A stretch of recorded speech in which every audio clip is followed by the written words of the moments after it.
आखीवरन तोंडाचा दे करी दे करी दे करी.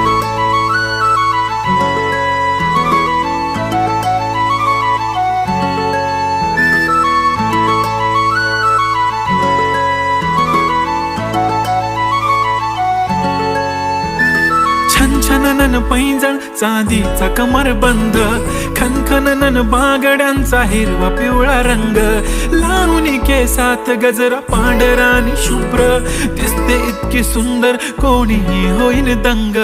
काळी बिंदी काळी कुर्ती घालून आली ती, बोलली अहो भेटाना नदीच्या काठीशी. होले होले आली ती माझ्या पाठीशी, बोलली अहो भेटाना नदीच्या काठीशी.